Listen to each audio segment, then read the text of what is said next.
We learn with you that actually there is nothing else but the Creator.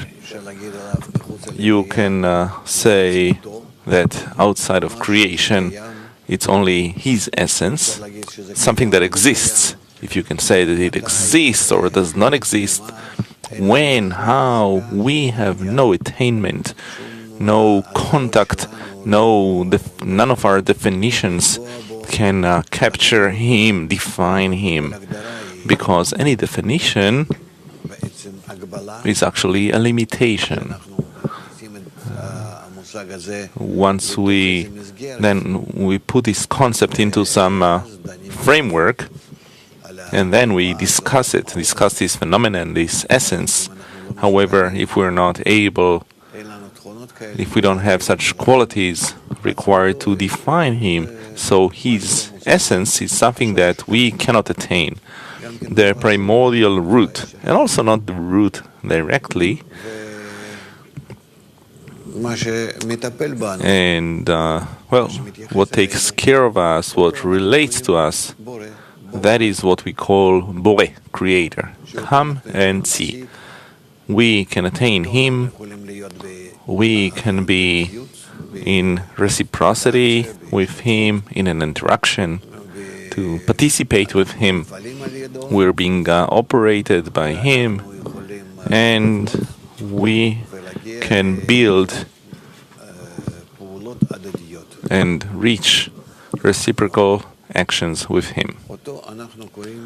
Him we call the Creator, Boré. Come and see.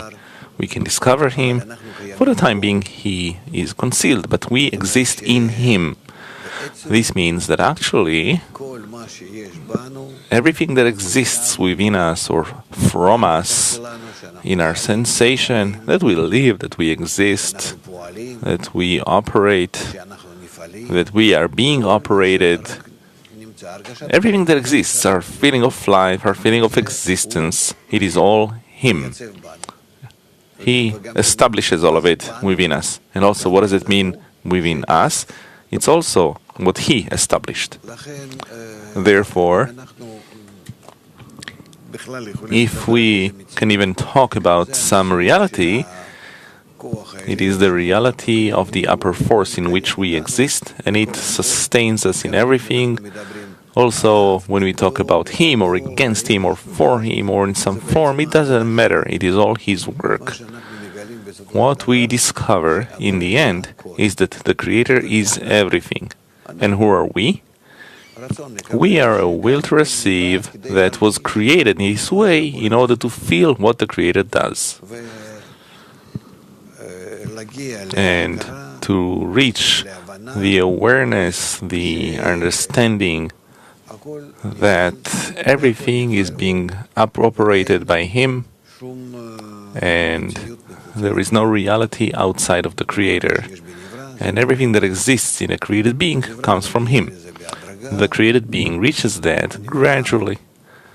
The created being, to the extent that he keeps annulling bit by bit, that is, gradually towards the Creator, by that the created being attains himself, actually. To the extent that he annuls, to the extent that he annuls his self towards the Creator, by that he attains himself, his essence, because this is how the Creator created it.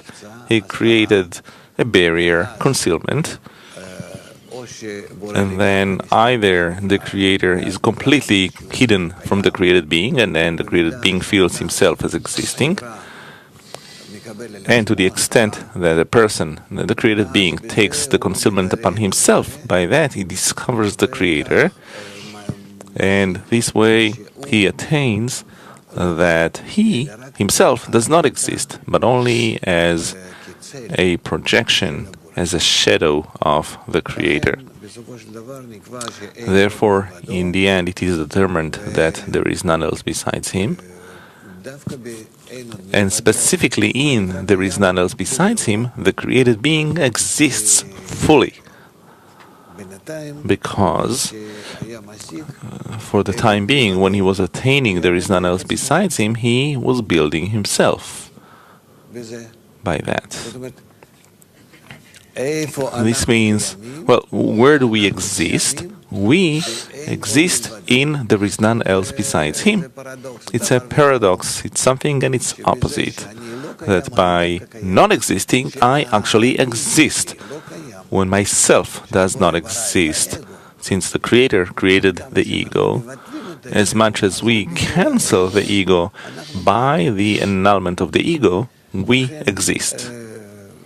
Therefore, there is no contradiction here that we attain the Creator and that there is none else besides Him, and by that we become great, equal to Him, His partners, in equal adhesion, face to face with Him, etc. It is all thanks to the fact that the Creator created concealment, and we turn this concealment into light. And our work is, it brings us this fact,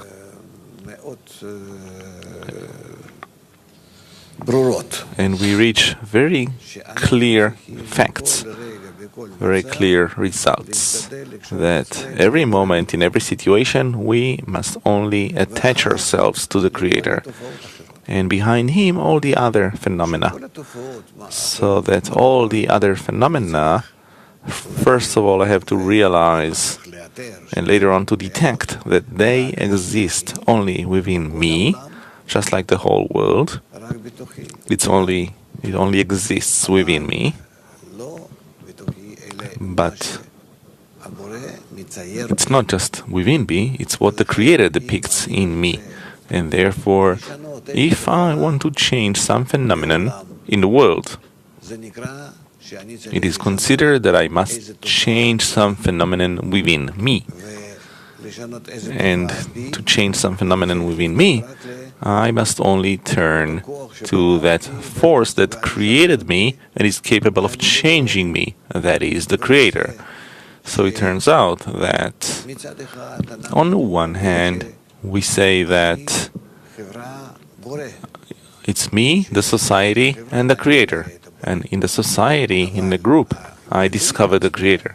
However, the revelation itself happens by me turning to the Creator, and through Him, I arrange my attitude to the society.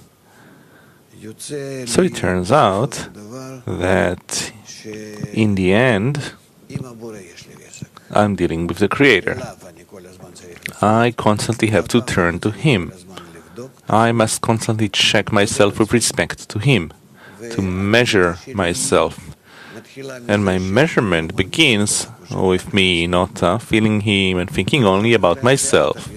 And later on, gradually, through the reforming life, the influence of the environment, the study, all of my efforts, that all in all, after some years, I discover that bit by bit this matter becomes more and more clear in a simple way, that I begin to feel that I will not have a foreign God.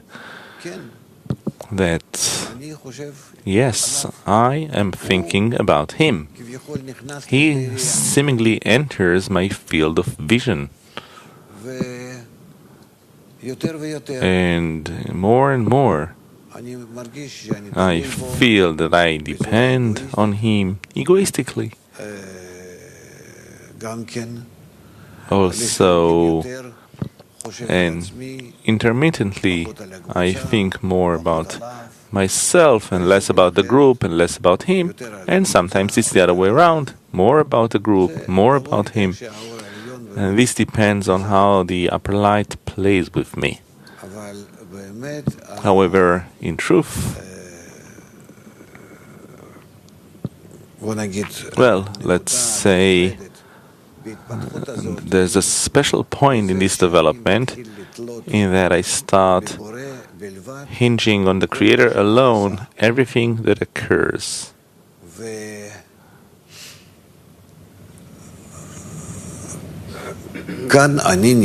And here I already stumble across many special disturbances, which are about who will control, who will rule, the Creator or some external factor.